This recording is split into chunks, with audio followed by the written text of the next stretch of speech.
Dans le monde dans lequel on vit actuellement, c'est primordial pour toi de protéger ton esprit. Si aujourd'hui je fais cet épisode de podcast, ce n'est pas pour parler de provider ou de relations amoureuses, c'est pour t'inviter à prendre soin de ton esprit. Comme tu as pu le remarquer, en ce moment je suis un peu moins présente sur les réseaux sociaux, même si je continue à poster sur Instagram à peu près tous les jours. Et je vais te donner la raison qui est très simple, c'est que en ce moment, oui, j'ai d'autres priorités, notamment la création de mon nouveau projet. Voilà, je t'en parle depuis quelques mois maintenant. Ma formation que je suis depuis 4 mois et qui est bientôt finie, donc voilà, je suis contente.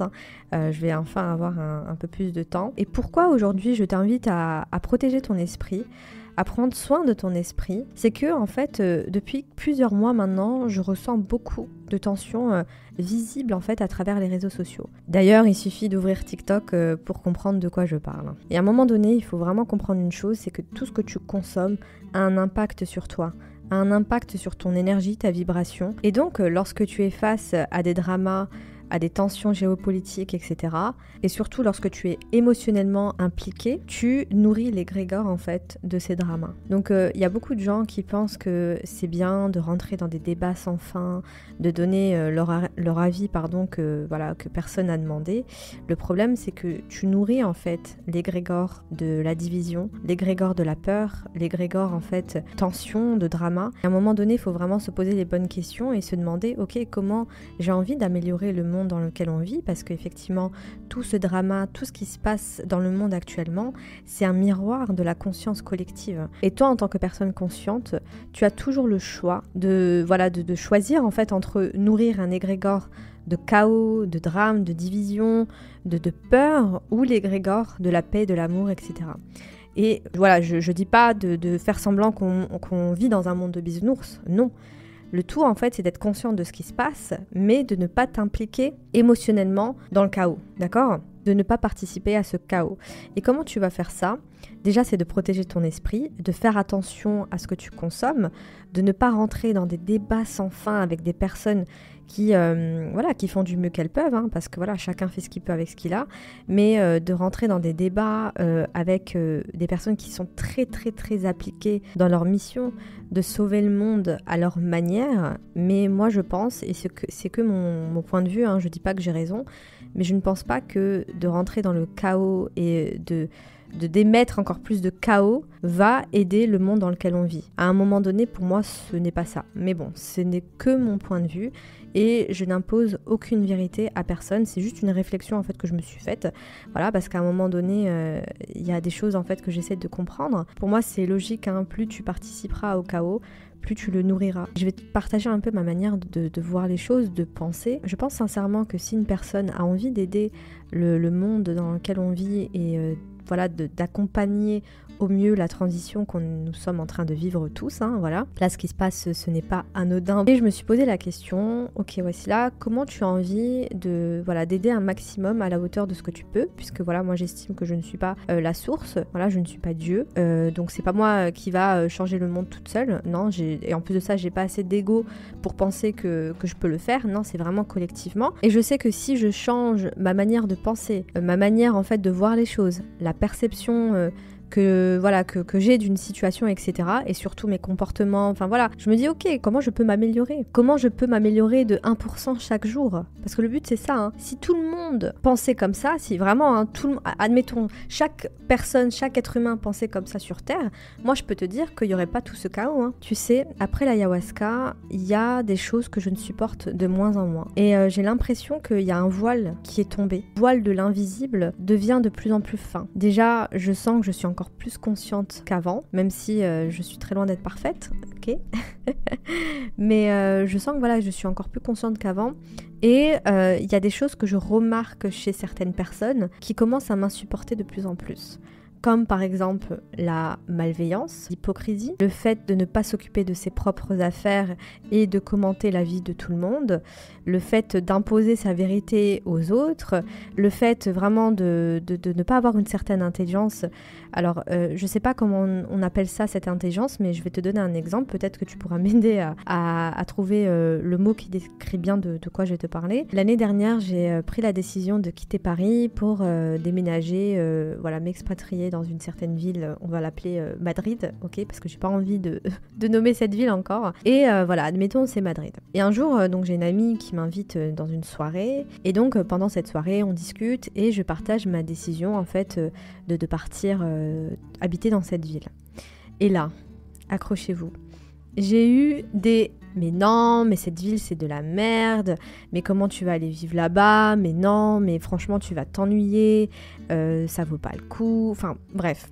En gros, des avis que je n'ai pas demandé, déjà, premièrement. Et deuxièmement, je leur pose la question et je leur dis, mais ah ouais, d'accord, ok, bah, je savais pas que vous connaissiez cette ville, donc en gros, vous vous êtes sentis comme ça là-bas, etc. Et là, ils me répondent tous, ah non, mais moi, je suis jamais allée, par contre, j'ai ma cousine qui habite là-bas et tout, blablabla. Bla. Et là, en fait, j'ai compris qu'il y a certaines personnes qui peuvent être très brillantes, parce que ce sont des personnes brillantes, intelligentes, mais qui manquaient en fait d'une certaine intelligence que je pense beaucoup de gens n'ont pas. Je l'appellerai l'intelligence de la logique.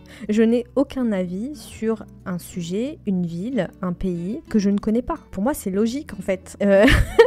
J'ai l'impression vraiment de venir d'un autre monde parfois, je vous promets. Mais je leur ai dit, j'ai dit waouh, en fait, vous arrivez à avoir un avis sur une ville que vous ne connaissez pas.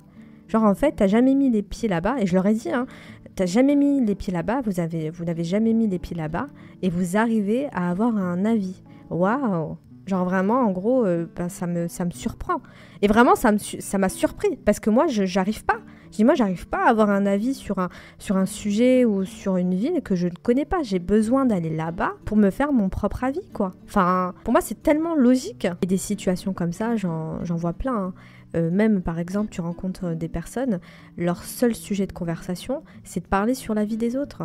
C'est de commenter la vie des autres. Et attention, quand la personne n'est pas là, puisque quand la personne est là, la personne ne dit rien.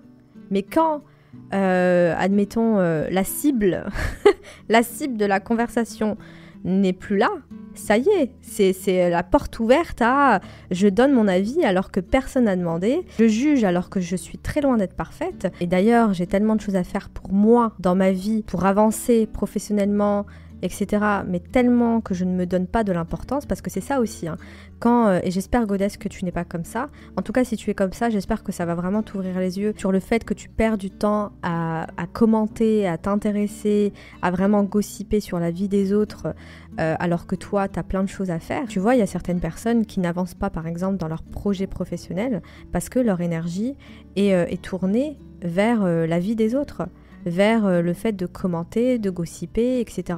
Et après qu'ils viennent pleurer, oui mais moi je ne comprends pas pourquoi ça avance pas. Oui mais ma chérie, si tu passes ton temps et que tu donnes ton énergie à des choses qui n'ont aucun intérêt pour toi et qui te desserrent, ok, parce que lorsque on est mauvaise et voilà très très condescendante envers la vie des autres, et surtout par derrière, à un moment donné, tu n'auras pas de bénédiction dans ta vie.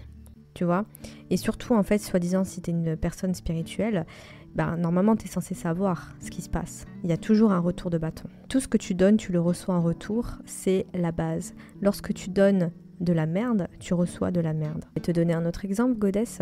Un jour, j'ai date un homme et vraiment, c'est... D'ailleurs, je pense que c'est un peu pour ça que j'ai arrêté aussi la relation. C'est parce qu'à un moment, il a été super malveillant avec une personne. Il me dit oui, moi je comprends pas, j'ai mon pote qui est avec une femme, il s'est engagé avec elle, alors qu'elle n'est pas belle, elle n'est pas très intelligente, et je sais pas quoi. Pardon, je lui ai répondu, écoute, je te trouve merveilleux comme type. Par contre, là, c'est pas gentil. Voilà, c'est gratuit, et en plus de ça, tout ce qu'on voit chez les autres, on l'a un peu en soi. Donc à un moment donné, non.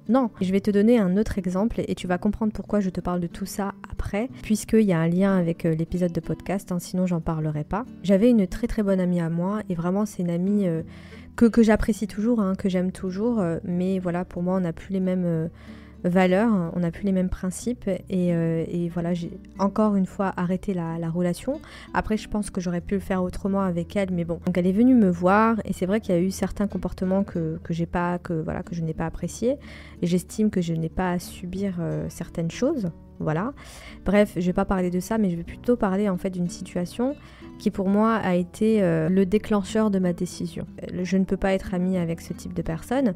C'est que voilà, on est en train de dîner ensemble, tout ça, et elle me parle très très très mal d'une amie à elle. Pour moi, cette personne-là, déjà, je la connais. Et en plus de ça, à travers les réseaux sociaux, on voit limite qu'elles sont sœurs, que voilà, c'est des amies de ouf, etc. Ok. Donc, je lui suggère très gentiment et je lui dis, mais regarde, je sais que tu tiens à elle, que c'est ton amie et c'est ok d'être en colère contre une personne.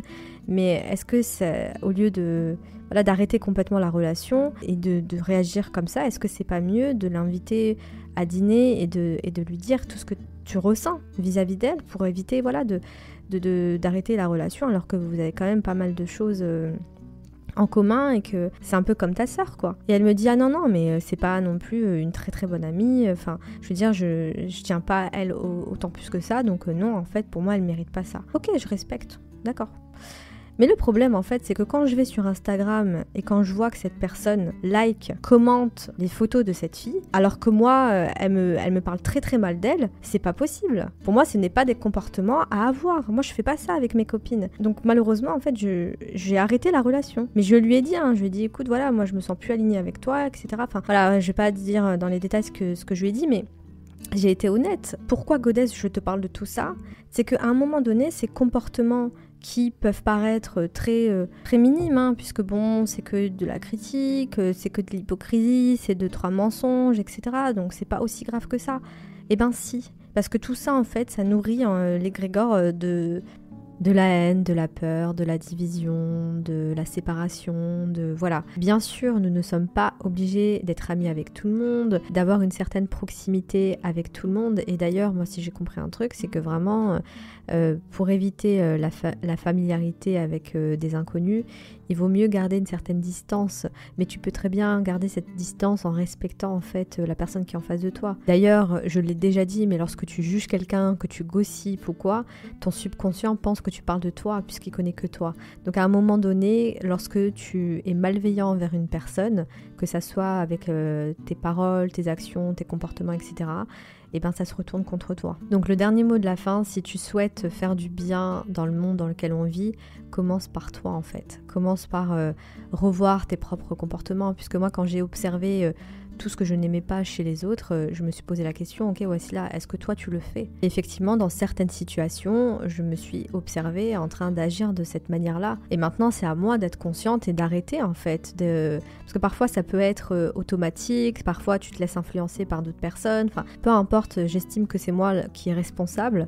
Et j'ai mis l'intention, j'ai demandé à mon subconscient, chaque fois que je réagis d'une manière qui n'est pas alignée avec mes valeurs et mes principes, qu'il me reprend, qu'il m'envoie une pensée du genre voici là tu es en train d'agir d'une certaine manière qui va à l'encontre de tes valeurs et de tes principes, donc stop.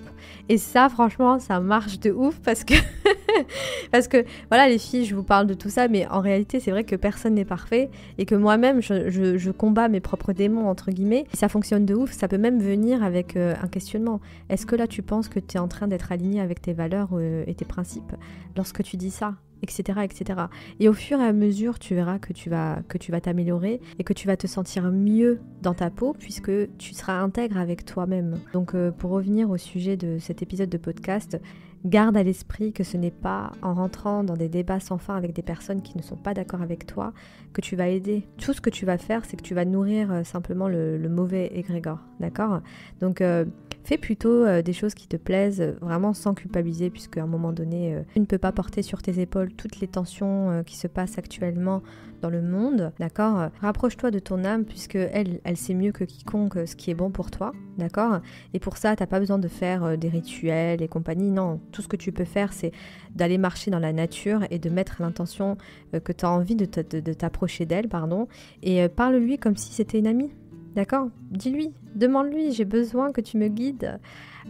Et voilà, reste ouverte et attends-toi à des miracles. Puisque lorsqu'on demande, on reçoit. Crois-moi, je l'ai expérimenté des milliers et des milliers de fois. Et lorsque je mettais une intention vraiment qui venait du cœur et je demandais, en général, j'avais ma réponse dans la journée ou dans les jours qui suivaient ma demande. Et tu verras avec cette demande que l'invisible te soutient. Et ça, peu importe tes croyances, tu peux demander à Dieu, à ton âme, au subconscient, à tes guides, enfin, peu importe. Juste demande, et demande avec le cœur. Et tu verras qu'il y a des miracles qui vont arriver dans ta vie, d'accord ? Puisque notre état naturel, en fait, c'est de vivre tout le temps des miracles, puisque nous sommes créateur. En tout cas, pour moi, c'est ma vérité. Après, c'est à toi d'accepter cette vérité ou pas. En tout cas, je te remercie de m'avoir écouté jusqu'au bout. Je te souhaite une très bonne journée, une très bonne soirée. Je t'envoie plein de lumière, de bienveillance, d'amour, ok ? Et je te retrouve au prochain épisode de podcast.